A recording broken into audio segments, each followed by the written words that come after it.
Greetings and welcome back.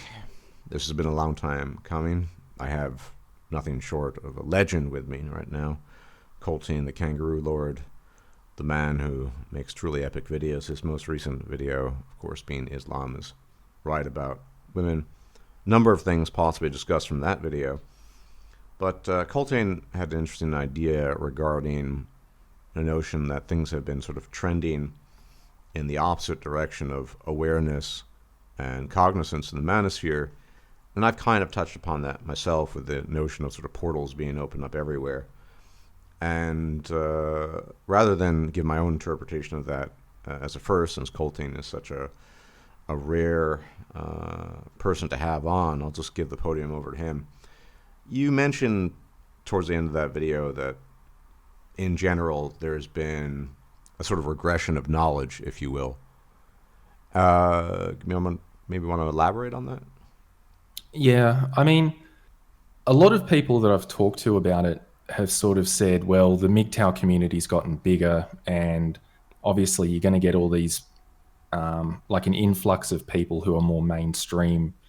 Your quality of general thought is going to go down. And I can sort of understand that.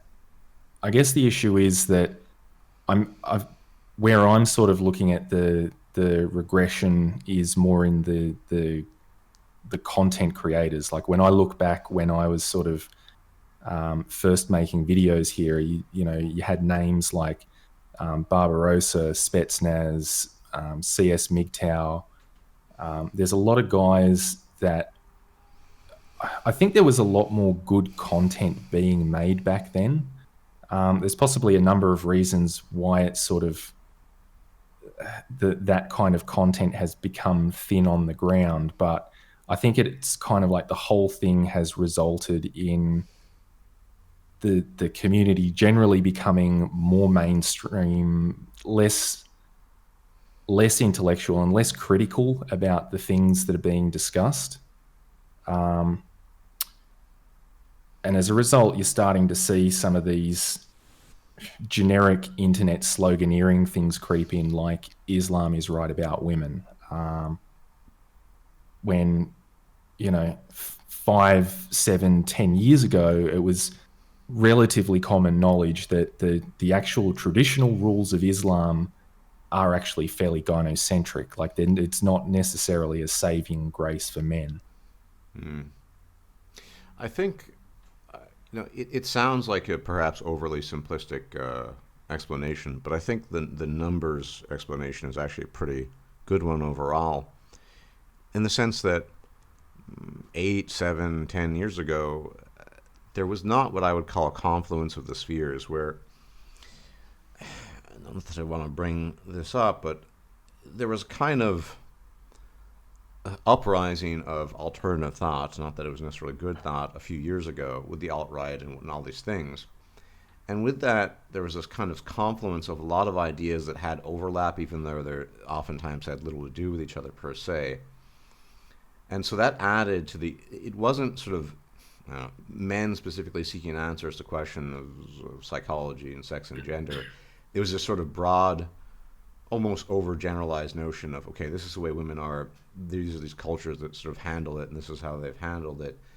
And that, in addition to the numbers game, the fact that it's just more and more people have been exposed to this stuff, has resulted in perhaps maybe a need, and perhaps not a need, but certainly a tendency to trade in overly simplified sloganeering and catchphrases, almost as if memes. I mean, Colin, you could say memes have always been around. Well, forget about the Dawkins meme, but memes per se. But when did the notion of memes really become a powerful force in the media? Probably around the inception of the Trump era. And so everything since then is sort of, in my view, become a reflection of how do you get sort of short, pithy, quote-unquote messages across. Well, one way you do it is say Islam's right about women, and don't think about too much beyond that. And it is like the Trump era in particular. I think like Trump and the alt-right were very effective at using memes as well. I guess a meme, if you could get a successful meme to go viral, it was almost a way to weaponize your ideology, like weaponize ideas, in a political sense. Like if you could get the momentum rolling on a particular meme that had your, like, some aspect of your ideology embedded into it, that was a political, It was a win. that was a battle gain, yeah.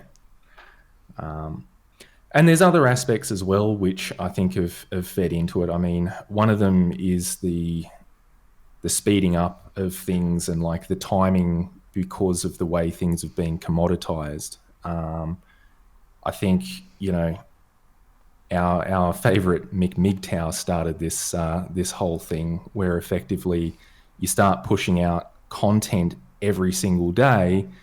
There's no way that you can keep the quality up if you're doing that. You just have to start shelling out, I guess, like cheap fast food that people will consume, but it's not necessarily healthy for their intellectual diet.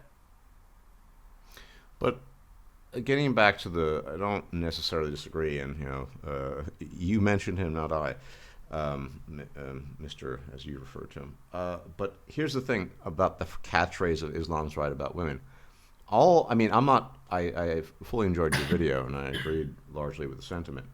But I say that if you're trying to get that sort of short, pithy message across, then the idea contained in this sort of almost axiomatic statement, untrue as it is largely, Islam's right about women, is basically that the West is not doing it, quote unquote, right. There are elements of female nature that should be contained, so to speak. That whether that's true or not in Islam is a completely different question, but that's the idea I suppose is trying to be sort of conveyed. There's another element as well, and I think it's just things. People have become more black-pilled, and so there have always been men looking for a way out of the matrix, as it were, in a way out that's not going to be this egress, that's not going to be as destructive as it seems would be in a quote-unquote Western environment, that still allows them to avail themselves of the option of, say, marriage and reproduction. And something like a catchphrase, Islam's right about, it sounds nice, just like, heading off to Eastern Europe where the women are, feminine and sexy, supposedly. Also sounds great, because that's where it's a signaling to say not all is lost, gentlemen. There's still hope, but the reality is there's hardly any hope, and the kind of hope that does exist is so constrained and so. I've constantly brought this example up on my channel, and I've said it publicly and outside the public. I'll bring it up again. This was years ago when I first was getting started about 10 years ago. There was this guy from California, California's kind of like ground zero for everything dysfunctional in society is pretty much California. No offense to the Californianites, or however you put it there. I mean, I'd happily evacuate you and then we could just firebomb the place. But in any event, this guy, grew up in a major urban area and realized, quote unquote, feminism was corrupting everything. What did he do? And this was a while back, so it was slightly different. Not as bad, perhaps even. Well, certainly not as bad. He headed off to the Philippines. He learned the local language, Tagalog, which is difficult for an English speaker. Settled down in some town, married a yokel, and has since then been running a business outside of the Philippines within Southeast Asia, so it does runs back and forth. Never takes his wife back to the California, U.S. His entire setup, his entire life is based there. And because he's living in a rural environment and she's completely dependent on his income, it appears, I haven't heard from him in years, it appeared to have been working. And it probably still could, but those are the kinds of extreme measures you have to go to get a quote-unquote functional marriage, Yeah. And even then, like, a few people brought that up in the comments section. I'm like, I'm not ignorant of the Philippines. Like, I know people that have gone there to marry local girls, like guys, Western guys, and they end up having to support the entire extended family. they're not treated particularly well. Yeah, if they ever do bring the wife back here, they will get divorce raped if they move back to the West. And then you've got the problem that the Philippines is rapidly industrializing, like most of the developing world. And sooner or later, like, I mean, what was it? Only 5 years ago, Korea legalized adultery, right? Like, it's just the monoculture, the progression, the technological progression towards monoculture. The Philippines is going to get there eventually, and they've already got a fairly strong movement in the Philippines to legalize divorce. Yeah, Like, it's coming. I don't deny that, and that's why I mentioned so the time frame. Like 10 years ago, it was easier because things were not, there wasn't Tinder. All these things were not in place. It was bad, especially in California, ground zero. But it certainly will probably get to the point, likely within our lifetimes, where there will be no egress. There will be no way out of the situation as it is, and then men will be faced with not just a difficult calculus, but a nigh impossible calculus of what it is that they can possibly do. And unfortunately, even now, you might as well just state it. It's just, if you really, really want the dream, you can try the sort of Filipino thing, maybe. But in a more kind of practical context, you take the risk, you assume the worst, you go in if you really want a family and children, and you accept the consequences. And I think also, maybe I'm too Darwinian in my thinking because I'm kind of far removed from a lot of this, both in my thoughts and relationships and reproduction. But there are a lot of ways, alternative ways to think about that, and people for some reason. So I know a lot of people that really want children, guys want, and then I ask them, do your siblings have children? And in Darwinian terms, if your siblings have two children, that's equivalent to one child for yourself in terms of gene propagation. And so they've already done the work at least once. I know one instance where they've had 6, so there you go. It's 3 children right there, your own, pretty much your own. But a lot of people actually don't really, they've never done the maths in their head. If your sibling, so if you have a kid, you share 50% of your DNA. If they have kids, you basically have 25%. Share 25% of your DNA there. It's 2 kids, 50%. So I was going to say, if your sibling has a child, that's effectively genetically the same as you having a grandchild. You're only one generation worse off. Yeah, and after 20 generations of genetic dilution and recombination and all of that, there's virtually nothing. If you and I had kids after 20 generations, there is almost going to be no selection of alleles and genes that's going to be left that is specifically identifiable as Colttaine or Stardust anyway. I went into this in my Carl video, right? I think I went through the maths progressively of something like 10. You get to some vanishingly small percentage. And the point of that video, I think it points to this fundamental truth, is that people are operating off of instinct. They're not operating off of some Darwinian calculus, unfortunately. Because I think if they did, maybe they wouldn't be... Again, if you have siblings of multiple children, it's almost equivalent to you having 1 or 2. And also, I mean, this sounds a bit calculating and cold, but let's say you do have children and your wife divorces you. Well, you still did what you set out to do, which was to propagate your genes.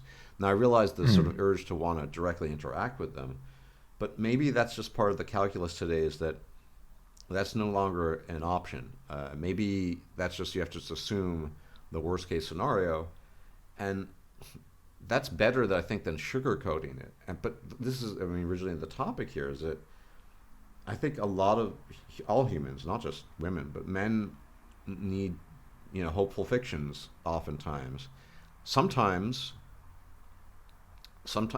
you know this better than most people, because you've, I've known you when you were, essentially a drunken, overweight person, and now you're quite fit. that drunk and fit. Yeah.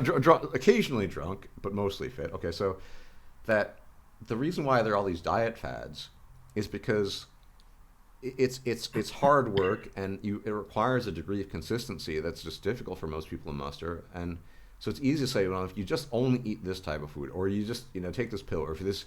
I remember growing up in the '90s, there were these just retarded infomercials with like vibrating rubber bands. I don't know if you had them. Essentially, like if you attach this rubber band, it'll vibrate the fat off your belly. Because people nowadays they have the ones that actually give you an electric shock. Right, right.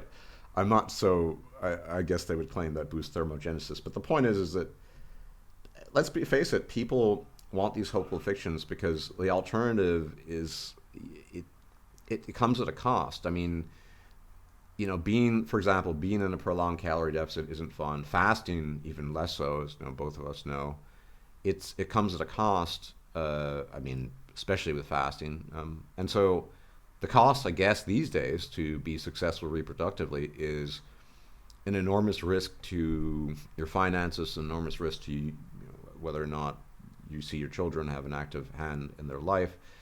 And even assuming best case scenario, how much permission, so to speak, does your wife give you to sort of regulate affairs with your own children and have your own downtime?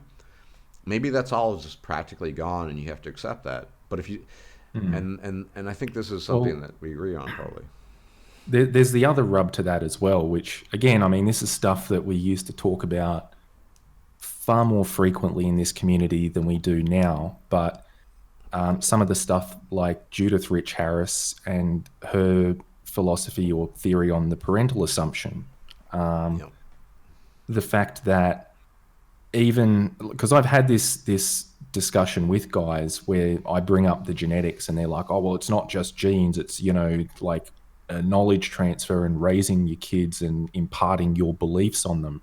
And it's like, I don't think a lot of people understand how much belief is also informed by genetics. Or heritability. To the extent that children are that. I mean, obviously, there's a genetic component and there's an environmental component.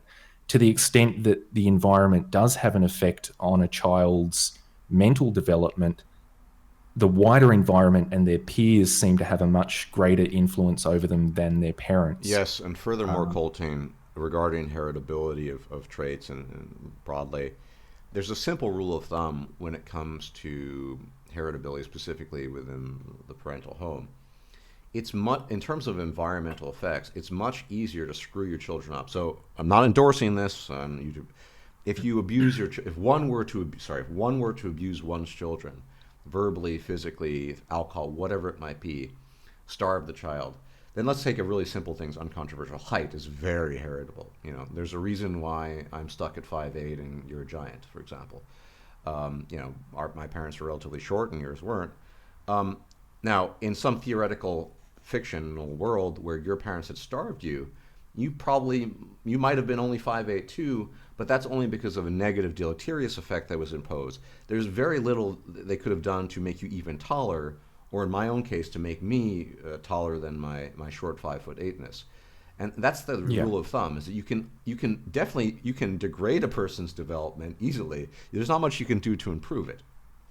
Yeah, and this is one of those things that, again, used to talk a lot more about, but there was kind of, I don't know, when I would say probably 10 years ago, there seemed to be almost a resurgence of like Lamarckianism, where the left had sort of latched onto the idea of epigenetics and they thought it proved the ideas of Lamarck, and they didn't sort of get that epigenetics is largely environmental influence and gene expression. Very important. Gene expression is not the same thing as changing nucleic acid, so to speak. Yeah, and it's one of those things where, for the most part, negatives will hinder the gene expression, but there's not a lot. Drinking while you're pregnant is probably going to give your child brain damage. But reading Einstein to your kid isn't necessarily going to make them smarter. All right. Like, it's not. Yeah, and I think the reason why the left, this is this weird thing to me about people who are at least extremely left thinking, that all this stuff, whether it was epigenetic, it's sort of born of this hope that environmental modularity can somehow, create miracles effectively. Again, gene expression. Well, that's because that would support the idea that everyone's equal, and or at least has a, no. Let's be charitable here. Everyone has a potential equality, right? And this can be modulated. And here's the thing. Again, I have to stress this so much because I've heard about epigenetics. Epigenetics doesn't change your alleles or genes. It changes gene expression, and that means that there are limitations there. If you're not meant to be a sprinter because you were saddled with the wrong genes, that's just the way it is. Likewise with genius.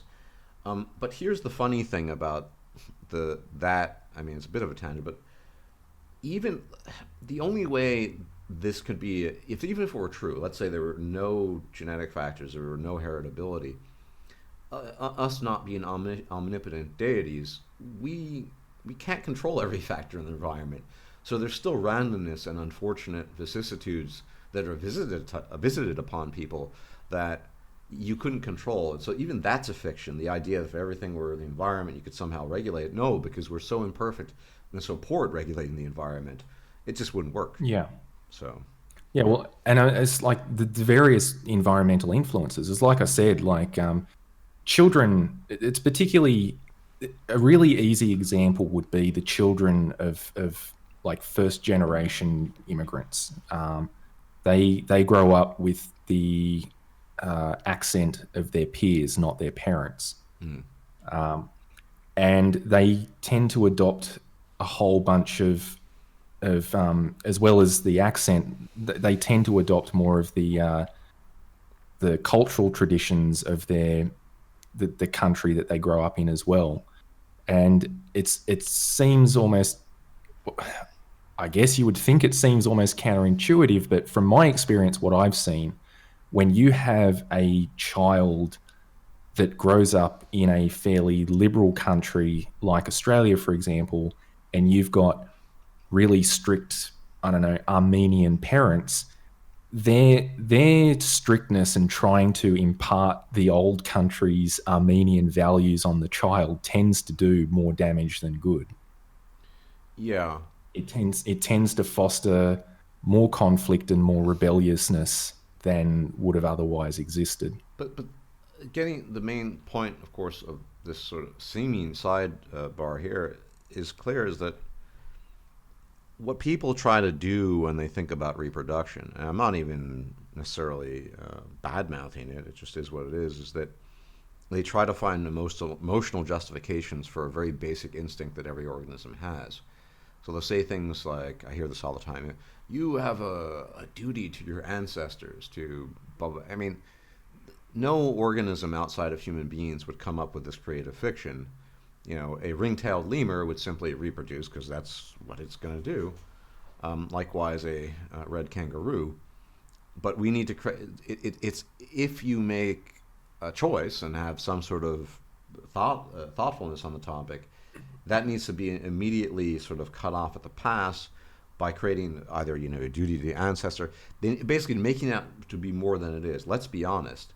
As you pointed out famously once in a video, that goats reproduce too. I don't see fundamentally why humans are we are a quote-unquote more intelligent organism, but all these, whether you have an influence on your children, this over-bloated claim, it seems that if you want to have children, fine, but don't pretend that it's something that it's not, right? Yeah. Well, there are a lot of emotional reasons to have children. I don't think there's a lot of logical ones, and I guess one of the burdens of being an intelligent species, more intelligent than our other animal brethren on the planet, being aware of, as you put it in your recent video, the passage of time, mortality, salience, and so on.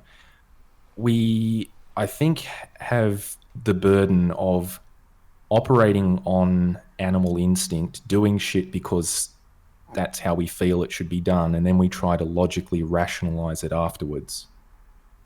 Yeah, I think that's unfortunately a huge Lead thing. to all sorts of problems in and of itself, because then you know, you start rationalizing some really shitty things. Yeah, and arguably you need these types of rationalizations in most, if not all, cases, since if nobody reproduced, the species would, well, cease to be. Um, Whether or not that's a good or bad thing is, a matter of opinion, but that is ceasing to be. But yeah, I mean, I get that. It's just that we've come now at the crossroads in, say, 2020, because we're so knee deep in this, where men in particular really, really need to think in rational terms, in terms as objectively as possible, and set aside the emotional stuff, because it's the emotional stuff that's more likely to sort of get your life sabotaged in the process. And I'm not sure if they can really afford to do that anymore. And fanciful sloganeering, such as Islam's right about women, that's not really going to help this calculus. And I think more and more men I've encountered are sort of, even though they want children, they sort of resign effectively, unhappily perhaps, somewhat, to a fate where that's just not in the cards. And Yeah. yeah, I mean, look, my general stance on it is that you have to live within your means. We all do. I would like another motorcycle. Specifically, I'd like a Triumph Thruxton 900. Then Triumph is no longer making them. They're a sought after bike, so they're going up in value now. I can't afford one. So I basically have to resign myself to the fact that I can't have that. At least I can't have it right now. I don't really see that having children is any different. I mean, I could have that bike. I could go and take out a loan and put myself into another $13,000 worth of debt. But that would make my life a whole lot harder. And I guess that's one of those things that I have to find balance in my life and make the decision: do I want the bike so much that I'm going to be scraping for food each week? And I guess it's the same economic calculation that men have to do when it comes to children. How much do you want children versus how much do you enjoy your hobbies and your free time, your freedom to hang out with friends, all of those things. Like you have to be, I guess, comfortable with that economic compromise. yeah, yeah. I'd certainly agree with that. And it's not just the I mean, economic; it's the potential emotional compromise. Let's say you do get cut off from your children, then maybe the only thing you will be doing is making an economic contribution rather than a personal one. yeah. But yeah, I guess that's up to everyone to decide whether they think it's a worthwhile investment. Look, there's plenty of things I'd like to have in my life that I either can't afford, or to the extent that I could afford them, it would make other aspects of my life more difficult than I'd be willing to settle for. Oh, well, very much the same case with me, unfortunately, especially these days. But yeah, I mean, plenty of things that I would, like to get, that it would be very excessively costly and damage me in the long run. And so, as it doesn't impede my immediate survival, I won't get them. But I think the key issue here, and I know people get upset, is that there's this notion that everything needs to have a solution. So, what you just said, that doesn't sound like a solution to somebody. That just sounds like a compromise or something, right? And I don't think every problem has a solution. I think that some problems are, in as much as they are problems, they're things you need to accept. I they're worker. I mean, we're talking about workarounds. Like, so for example, I have a bad case of flat feet. If I go hiking for an extended period, it starts hurting. It's just not meant for those sort of things. When I used to work at the warehouse, I had issues standing around. It just happens. Now, I can get insoles. I guess I tried them. They're not that great. They're compromises, but until there's some surgery that creates an artificial arch, that's just a fact of my life that I have flat feet that I need to accept. I think it's similar to a lot of things. There are workarounds, but there aren't these solutions. We're not talking about 2 + 2 = 4 here, and that's upsetting. There's this expectation that, say, you, particularly as a content creator, need to provide specific solutions to problems that are far, far greater than you could arguably say the sum of civilization in terms of its reproduction.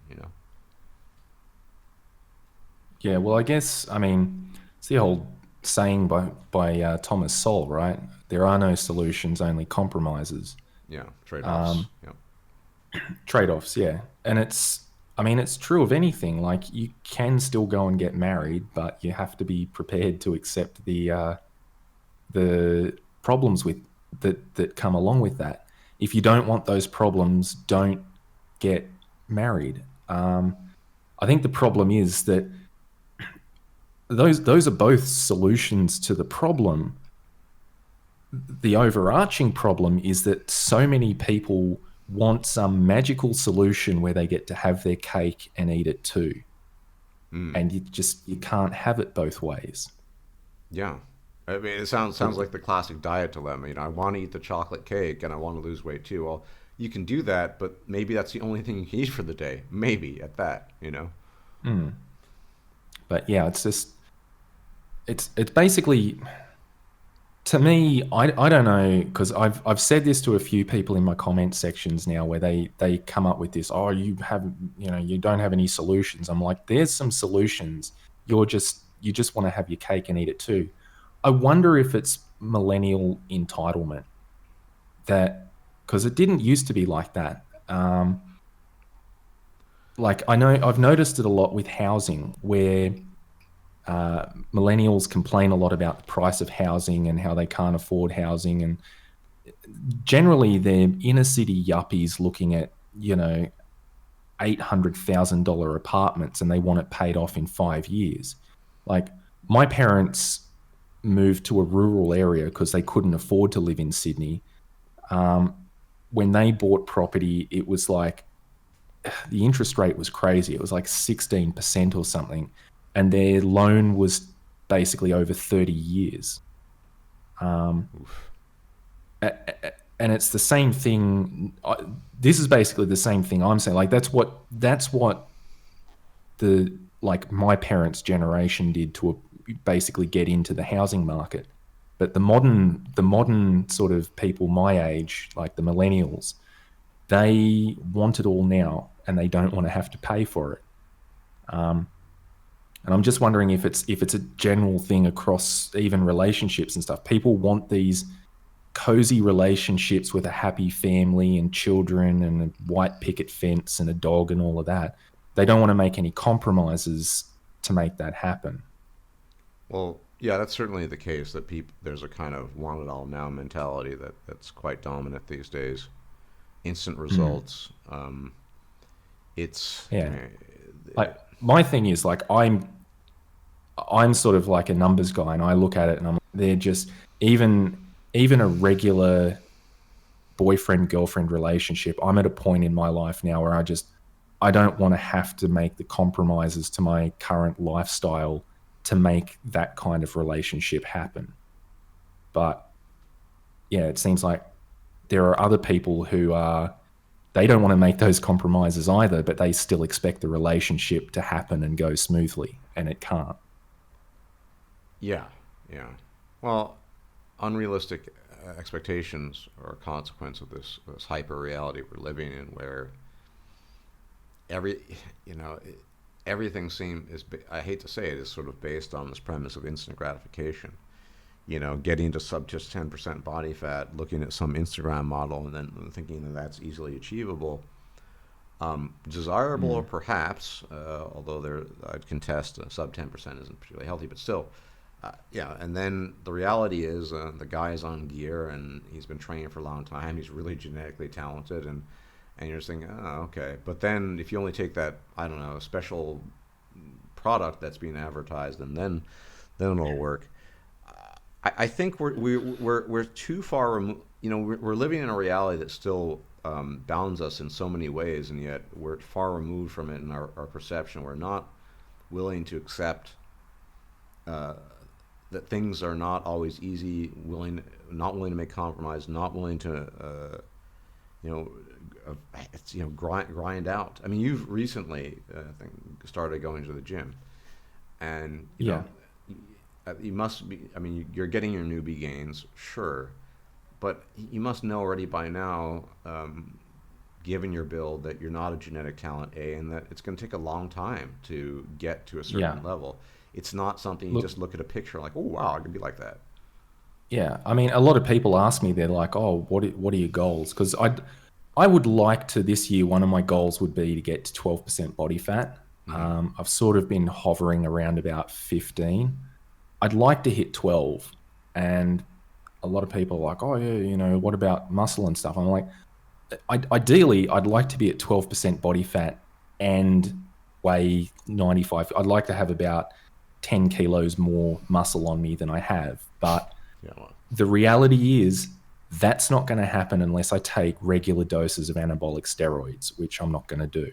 Like, it's just one of those things that I have to live with the fact that this is, you know, this is the genetic reality that I'm stuck with. mm, Um, but yeah, I think that in general, the diet metaphor is actually a really interesting one, because if you look at um, like those short term versus long term goals, like the gratification of eating cake versus the mm. long term goals of dropping fat, I guess you look at a lot of online communities, not just MGTOW, like alt right, wherever.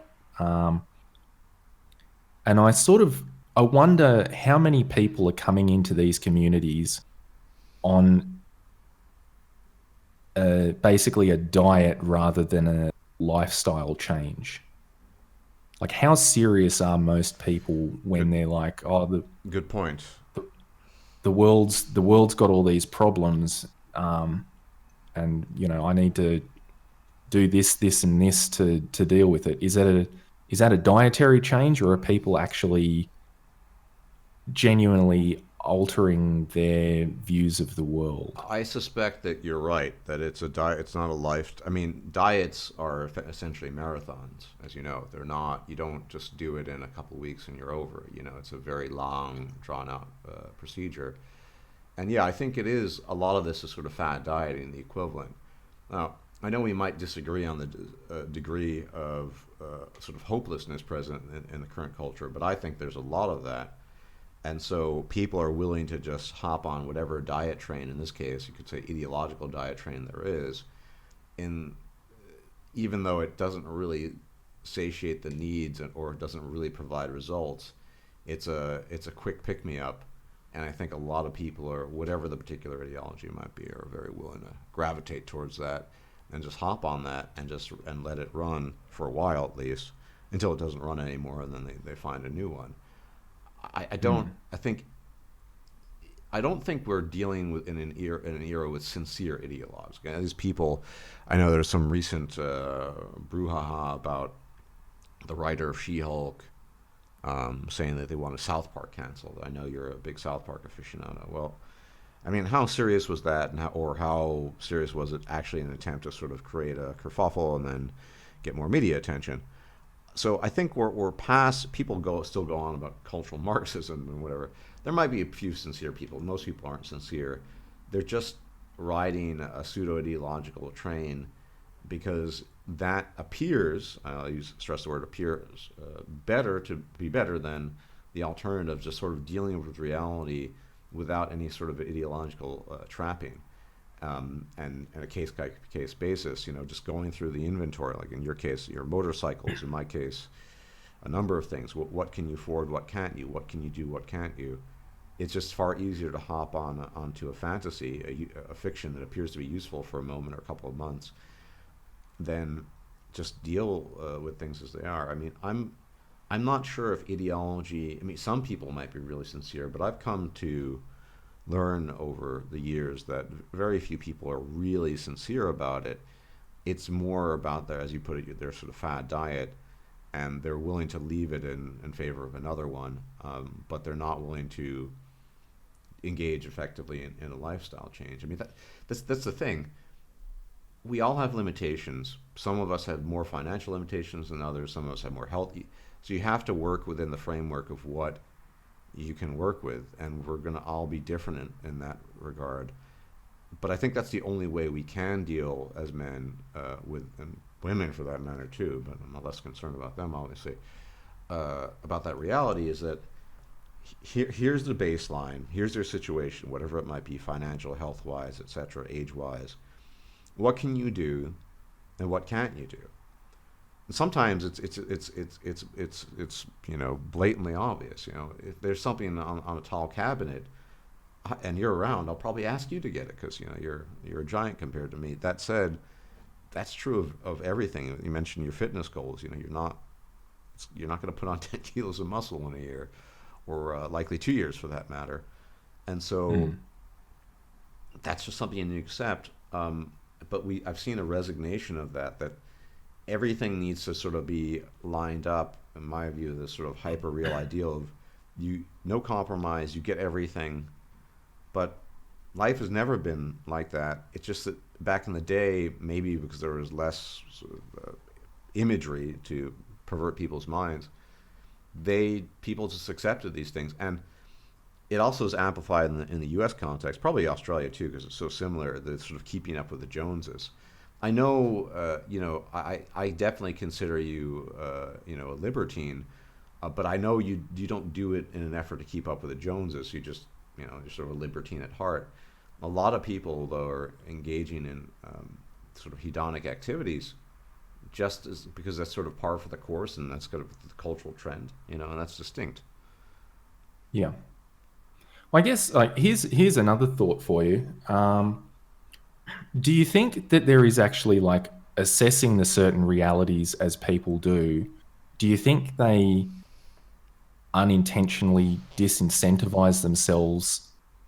Like as an example, as you said, I'm not going to put on 10, 15 kilos of muscle, not without anabolic steroids, and I'm just not prepared to do that.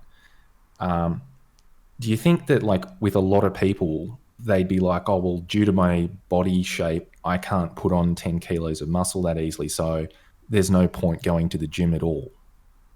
Yeah. And do you think that mindset basically follows through to intellectual stuff as well? Like the black pill, I find the black pill very interesting because a lot of people say I'm very black pill and that I'm really jaded and bitter and all of this stuff. Say that. Well, this is the thing. But this is the thing is the things that I talk about, I look at reality and I'm like, this is how reality is. And my personal stance is knowing how reality is means that you can make better choices and decisions to maximize happiness and enjoyment in your own life, given the conditions of reality. But I think a lot of people look at it like the suicide rate or the I don't know, the incarceration rate of men, like the sentencing gap, and they go, well, we can't change it, so there's no point in doing anything. And I'm like, that's not my position personally. I think we can't necessarily change the legal system, but that doesn't mean you can't take steps to avoid those issues in your own life, thus maximizing your own, happiness and quality of life. Yeah. Well, it's a good point, and I'd say so. It's a question of diminishing returns. So I, at my age, have the calculus that I go to the gym it's a byproduct that I look maybe or perhaps somewhat better, but mostly for health reasons, and also to have some sort of mental routine of activity that forces me to maintain something on a consistent basis. but I long ago realized that I have neither the genetic talent nor anything else to really to shine with this sort of activity. And so every man needs to make that calculus of, is it worth the investment? Well, if you're not particularly talented in terms of your genetics, then the only benefit probably will be, everyone looks better when they're leaner and fitter. There's that, sure, but also the health benefits. The same is true of a lot of things. I mean, I can relate. At my age, I typically like to invest my cognitive energy into things that I A, have an interest in, and B, I feel I can comprehend reasonably well. I think sometimes the devil's in the details, and it, you have to always make that assessment of diminishing returns. How much, there's no reality that I live in, apart from if multiverse theory is true, where I'm going to become a particle physicist. I don't have the mind for it. Call me too dumb, call me whatever it might be, probably too dumb. It's just not going to happen. So I'm not spending my days and nights reading about. On the other hand, one interest I've really developed probably in the last 5 years tremendously is sort of genetic anthropology and just things like that, and how it interacts with history, because I can understand it, and I'm also interested in it. So I think there's that. So the gym analogies, do you want to go, let's say you have shitty genetics, okay, fine. You can still look better and be healthier, or you can not do it at all. It's up to you. Just because you're not going to look like Arnold, doesn't really, whatever, Yeah. Yeah. Well, I think it's one of those things where I guess it's throwing the baby out with the bathwater. Even with the example that you just gave on particle physics, I'm in the same boat. I'm never going to be a Nobel laureate for physics. Probably you could be more That so than I, though, I'd argue. Much more so. I'm still well, below the cutoff point for that. Hmm. But I think that there is still, that doesn't mean that you can't know, like you can't understand anything about particle physics. And I think Hmm. that at least picking up some books like A Brief History of Time and, uh, some books like by Michio Kaku or something, and reading some of those things, which are sort of take the ideas of particle physics and repackage it into a simplified way that an average person can sort of understand. You can understand some of it, and I think there are benefits to understanding some of it as well, because then your understanding of the universe and how it can work informs other things in your life, like when people come along and try and convert you to Christianity or something with, cosmological arguments and stuff. The fact that you'll never be a real particle physicist working at CERN, I don't think is an argument that you should just completely avoid the topic entirely and know nothing about it at all. Yeah, and by way of analogy, everyone benefits from some sort of resistance training on the regular. The vast majority of people aren't talented, as in they're not genetically gifted either in strength or muscularity, but they're still going to benefit. Yeah. Whatever version one might be a couple of years down the line is still going to be a better version than the one without resistance training. So I think, yeah, I'd say so. But I'm not sure. On the you lament the sort of the people are less interested in the sort of complexity behind MGTOW theories or whatever. I do think it just goes back to this numbers game. Not everyone is trying to understand how the world works, and even then, most people are much more interested in limited ways.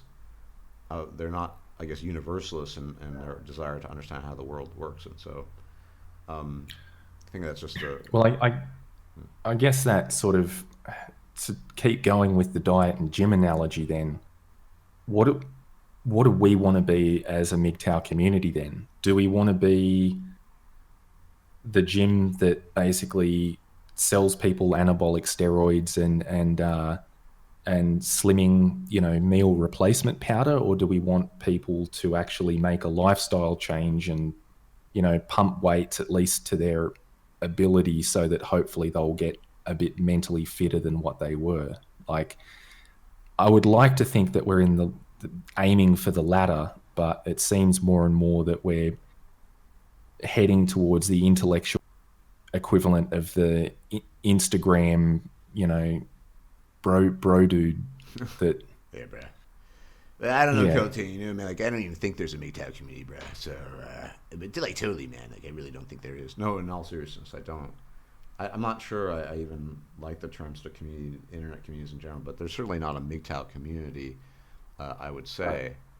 I think there is. I mean, a lot of people don't agree with each other. You and I don't agree with, but I think there is enough common space that we occupy with enough overlapping ideas that I would say there is a MGTOW community. It's not entirely anarchistic. There are some fairly common themes and spaces that people are concentrated around. Yeah, I guess that's more or less true. Yeah. Though, yeah, it's odd that people would paint you as black-pilled. I mean, I find you very optimistic and far more than I could possibly endorse. So it's strange. I mean, well, I don't know. And even people like last time or time before I spoke to Tilde after I made that Matrix video, I was like, oh, what did you think of it? And he was like, oh yeah, it was good, but it was, they were pretty black pill, man. I'm like, really? I didn't think it. Like, I don't know. Well, I think you're unique, maybe not unique, but rare in your psychology, that you have a uncanny ability to seek after the lemonade made from from lemons. I think a lot of people lack that ability. So, looking, yeah, I just think you have you have a unique semi-unique psychology in that regard. You can point these things out and not really be overly weighed down by it. And other people, maybe they just look at the macro picture and themselves as a sort of micro component of that macro picture, and it sort of weighs them down in a way that doesn't affect you. I guess so. I mean, it's one of those things I find interesting, I guess, where you get people that their view of the world is so different from yours that you'd struggle to understand them. And one of the groups of people that are like that is the whole civilization is in decline, and we're living, everything's fucked, and we're living in the most degenerate time in human history, and it's all gone bad. And I'm like, my quality of life is probably better than anyone else's in human history. Like the average person right now has a better quality of life than anyone that's come before them. In terms of material goods, yes. Well, in terms of material goods, I think in terms of a lot of other goods as well. Like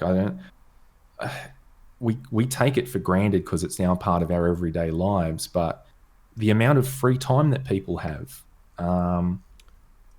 right?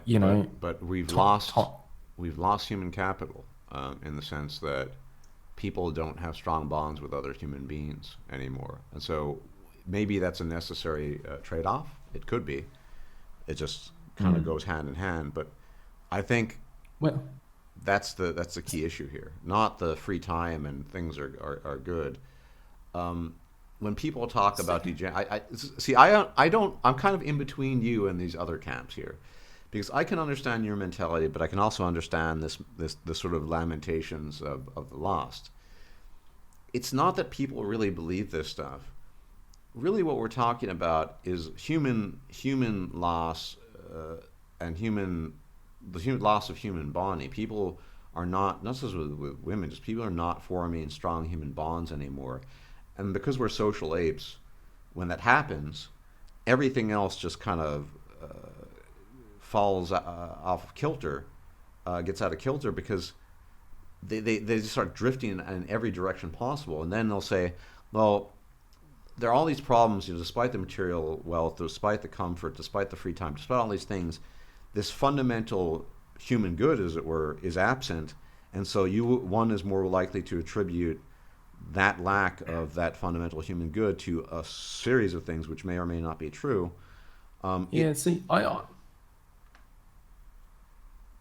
Yeah. No, well, I just think my impression, and I simply say this objectively, is that human capital might be less valuable to you than these individuals who lament the times we live in. See, I don't know. We were talking before in the general server before this live stream or podcast, whatever you want to call it, and some of the guys were talking. We were talking about the old days of like arranged marriages, and I wonder if the human bonds that were formed back in the day, if they were deeper, or whether they were more transactional. The fact that how do I put this? I think now we place. I don't know that they're more shallow now than they were. Modern relationship is more emotionally shallow than an arranged marriage, but there's a sort of a higher expectation of a love-based relationship. Oh, but I'm not even talking. I'm not even talking about relationships. Most of the guys you encounter online, they don't even have friends. That's what I'm talking about. Forget about marriage. We're talking about an entire generation of people that don't even know what it's like to have any human relationship. All they know is the rigmarole of daily life and going online. That's it. Well, I mean, there's always been like some degree of, even when I was going through school, there was some people that were just antisocial. But I mean, I think that it's potentially opened up as many doors as it's closed. Like, I can't have conversations like this with anybody that I know in real life. True. To the extent that some of them even have a vague awareness of the topics we're talking about, most of them would be offended.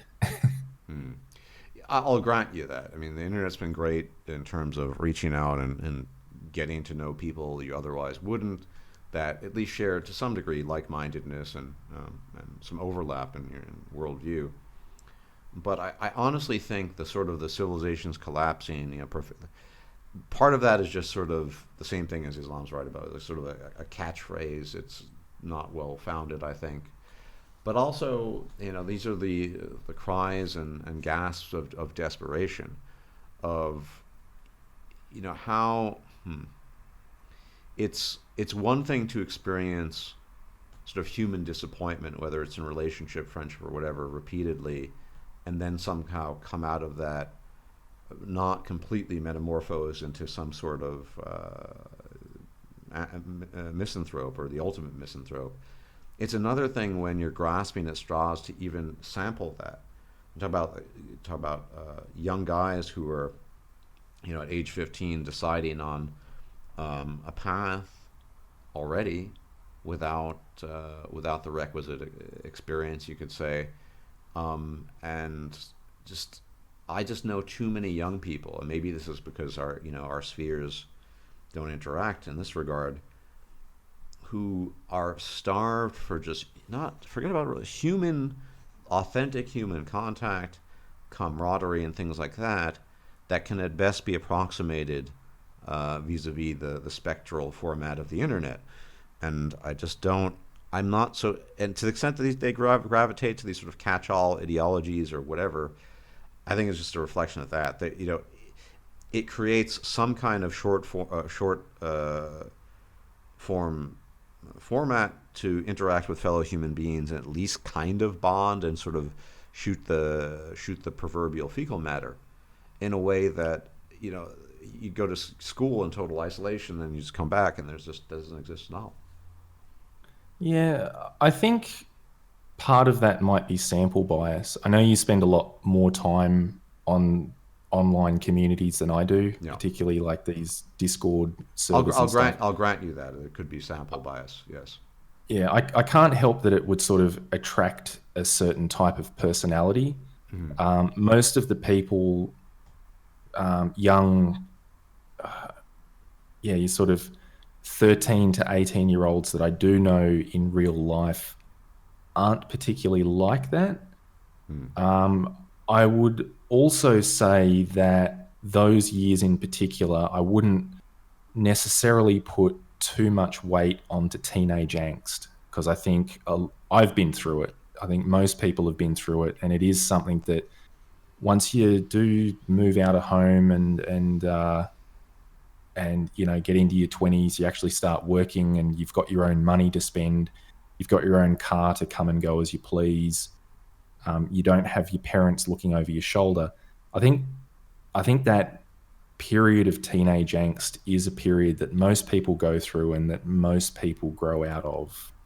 No, I won't deny that, but you don't think, for example, that social apes as we are evolved in primarily to interact face to face, that fact that the majority for many people, and you know, sampling bias aside or included for that matter, many people, their social interactions have been condensed to the spectral interaction of the internet, that not developing in an environment where social cues are the norm, whether you're talented at them or not is another question, and not really getting that, you're bypassing, in a negative sense, almost social the requirements that you would need to interact with human beings. Now, maybe it won't matter. Maybe 20 years hence, people are just literally going to be actually plugged in. Everything's going to be sort of hyper VR. Maybe they'll have nutrients fed to them through a tube. I don't know. So it just doesn't matter. But I think that I agree with you that there might be a bit of hyperbole involved in concerns of the youth. At the same time, I wouldn't quite dismiss it outright as you do and say, well, it's just the same old, because the environment is completely different from, you know, I'm somewhat older, well, significantly maybe. We didn't really fundamentally grow up with the internet. We still grew up with human beings around us, more or less. That's not the same thing for these youngsters. Yeah, I'm not going to say it's had no effect. Look, there's a great many things about our modern environment that's maladaptive given the environment that we evolved to survive and reproduce in. I mean, you just have to look at things like, I mean, this was the topic of your video today, you know, things like Tinder, where you've got women that they don't seem to be paying as much attention to the passage of time, and then they don't realize that youth and fertility are not forever things, and then they kind of squander that biological capital that they have as females, hit their mid 30s, and then become sad cat ladies. I'm not necessarily saying it's all sunshine and rainbows. There's shit going wrong, but I think I don't think it's going quite as wrong as a lot of people, like the henny pennies are sort of like the sky is falling. I don't think it's quite as bad as a lot of people say. And I think that if you are aware of these things that are happening, there's a lot of things that you can personally do to mitigate how these problems directly affect you. Yeah, but that's the eternal optimist in you, right? This is why I can't conceive of a world where you're actually black-pilled. Well, I don't think I'm black-pilled, but yeah, evidently some people think I am. Yeah, no. I think I'm far more black-pilled than you are, and although people wouldn't be too reluctant to call me that, still, yeah, I get it. Again, I kind of in the middle. I don't think things are quite as severe as people paint them out to be, but I also think that there might be some new problems and challenges, and maybe there's sampling bias, but I'm not sure it's the same. Time will tell, I guess. Yes, time will always tell on these matters. But I think regarding sort of regression in the manosphere, where you sort of towards the end of your video you loudly proclaimed, and you're probably right, that what happened to all the knowledge that sort of women are the same everywhere. And yeah, I think when you just have lots of people, it's that level of detail is going to be lost. And But it's not just the detail. Like we were speaking about this before the podcast.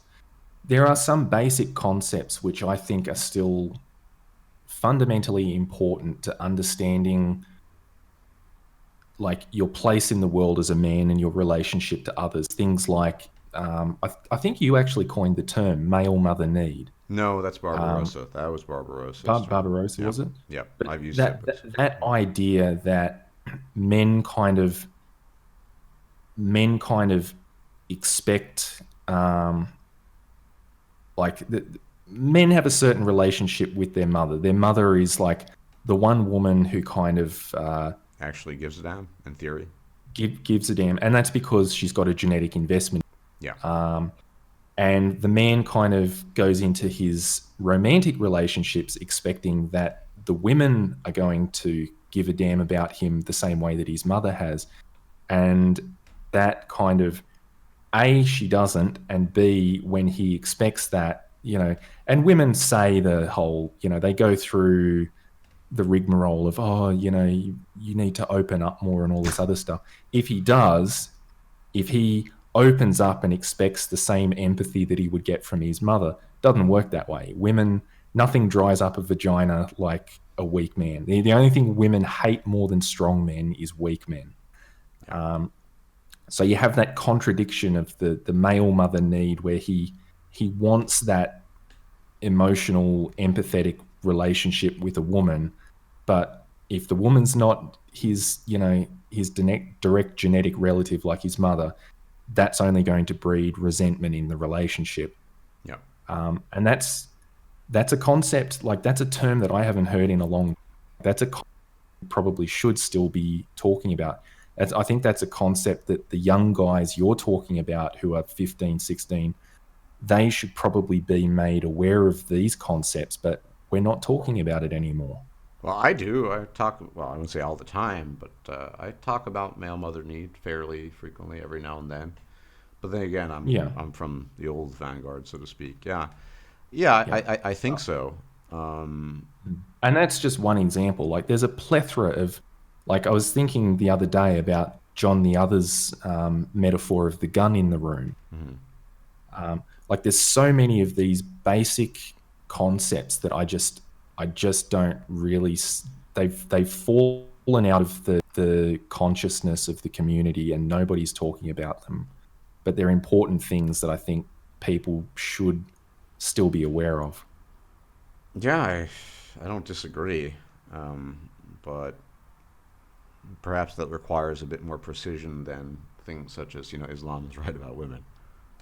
Well, yeah, I think it does, but that kind of, I guess it comes down to the fact that it requires content creators and stuff to actually put in a higher degree of effort than what they've been doing. I don't know. I think the content, I know the content can be better than what it is because I think it used to be better than what it is, but You don't yeah, I think guess that? it's, I mean, I'll make no comment one way or another about the current state of MGTOW content, but I'll say the following: that I mean, this is a standard argument you've heard, but many things have been said and done, so to speak, and so at some point in time, de facto, you're going to get less incisive content than you would have in an environment without where all these floodgates hadn't been opened and all these things had not been said. well, I don't think that's true, because if that was the case, we'd just be repeating ourselves. We're not even repeating this stuff anymore. It's just fallen completely by the wayside. Instead, you've got content creators that used to make really good scripted content that they just do. And I need to put the disclaimer here. I'm not necessarily attacking them or saying they can't do this, but they used to make good scripted content, and now there's a lot of live streaming because you get more money from super donations and stuff, and then you cut out segments from the live stream and upload that, and that's your content. Like, it's just Uh, I I think that I will unattach myself to any statement regarding other content creators.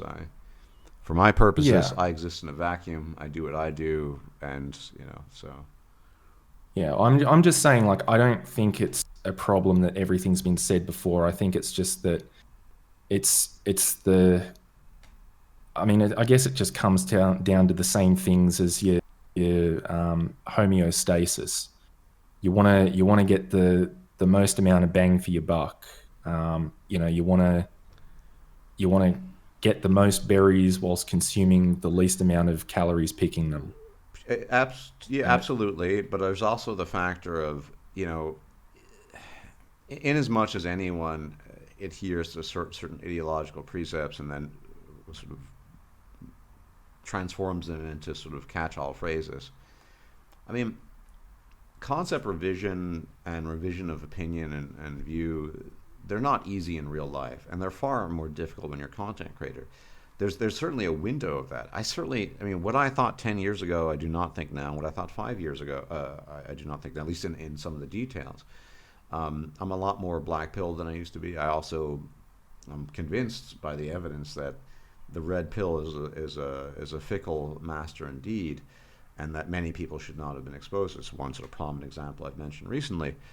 But part of the issue is for people who become really big, and I'm excluding myself here because I'm not very big, that you become sort of synced with the words and maybe original things you said, and then it never comes out of synchronicity, and which is to say, even carrying forward to the future, you're stuck with that. Um, I feel less constrained by that to varying degrees. I mean, obviously, I can't think of a world where I'd go, say, well, marriage is a great idea. That's not me, but um, I can think of a world, and I say openly, I think for some guys, marriage is the only way because it's the only thing that's going to give them fulfillment. I don't think I thought that necessarily 10 years ago. I probably was a lot more strident, just saying, it's just a bad idea. I still think it's a bad idea. It's just, with under certain provisos. So there's what you mentioned, but also the fundamental issue that people become identified with whatever they said that made them popular. This is universal on mm, YouTube, by the way. It's not just limited to MGTOW. MGTOW's tiny, and so yeah, you're expected then to bang on about that same thing in the same way until you drop dead. Effectively, it's not, and the expectation that one might sort of revise one's views, come to a new understanding, etc. That's never been part of the picture. I fear mostly because that's the way we are with humans. I mean, look at the way uh, when people experience cognitive dissonance, right? It's similar. People expect everyone to sort of bang on with whatever you're this, and that's what you're going to be thinking forever. No, I'd say at my old age, I'm reasonably settled in my views, but I having changed my views even within the last 3 or 4 years on various topics, I can't pretend that I won't change my mind given sufficient evidence or I'm convinced of something. But that's not the same thing as being a YouTube content creator where the perception, and here's the stress of the word, the perception, not the actuality of it, is that you are static in your thought processes and basically your evolution of thought itself, and that's an issue too. So there might be, I don't really, to be honest, I don't really watch much MGTOW content, just a confession here, but it might be the case that there are a lot of guys out there who would maybe have more complex views, more would like to say certain things, but because they've been associated with that static image or static thought, as it were, and it becomes an issue. And that's universal on YouTube. Imagine if Sargon mm, came out the next day and I don't know what is he as a libertarian or something. He said, "Oh, I've decided fascism is the way to go," and then not in a memey way, right? Um, he, people would be kind of taken back by that. Even subtle like not so like Boogie, Boogie the obese guy from yeah, Bumble Screw something in the U.S. Well, I haven't been following it terribly well, but apparently some change in attitude. He copped an attitude, and all of a sudden his channel is failing. Allegedly, I don't know. So that's the problem, is that YouTube has metamorphosed us, and many of us, into sort of, this is our idea, and this idea sort of stands. It's so, imagine if you were a Ptolemy with your Ptolemaic theory of the solar system, and that no matter what you said, well, guys, I've looked at the data, and it doesn't seem like geocentrism is likely. But then they're just kind of give you blank stares and say, but oh yeah, but what do you? I know, but what about geocentrism? Kind of like that sort of thing. That's what happens, I think. Yeah, I've Well, I guess it kind of, I guess that goes back to the gym metaphor, and it's like, what type of gym do we want to be? What are we focused on turning a quick profit with steroids and stuff, or are we here to improve people's lives? Like, it would seem to me like that whole issue of people getting stuck to ideas, you kind of, what are you making the content for? For me, I personally make my content because they're topics that I find interesting, and to make sense of it in my own head, I kind of, because there's, when I think about the things that I think about, there's a lot of different disparate topics that I kind of vaguely think are interacting with each other, and I'm like, how do these two things influence each other? And I have to write it out into a linear script so that it makes sense in my own head, and then I kind of make the video and share that so that other people can have a look at it. And I mean, I don't know, agree with it, disagree with it, I don't know, but it's as much for me to explore the topic as it is, like, the video that you guys get to see is a byproduct of my own exploration of ideas.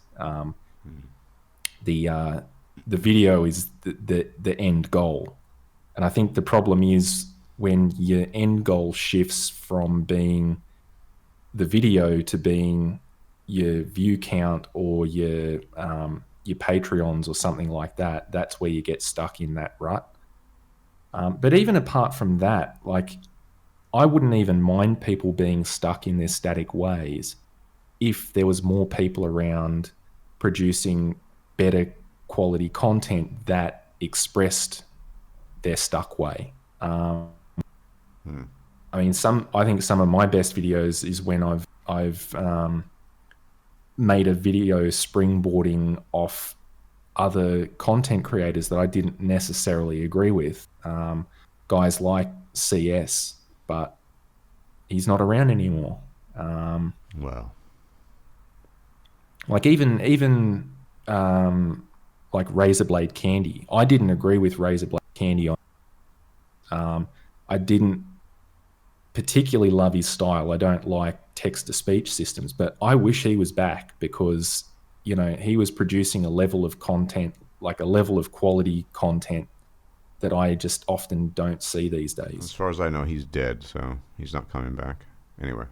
I got no idea. No, I'm reasonably certain he's dead. But yeah, I totally get that. But I'm not. It's a bit like educational reform. I think once some things are government growth, right? It just grows. That's what it is. That's what governments do. They're like organisms, right? Shrinking the government, forget about it. And I think that, it's kind of your life maxim, right? You try to optimize your own individual life. Lamentations aside, you still make good content, and I guess shouldn't that be sufficient for you?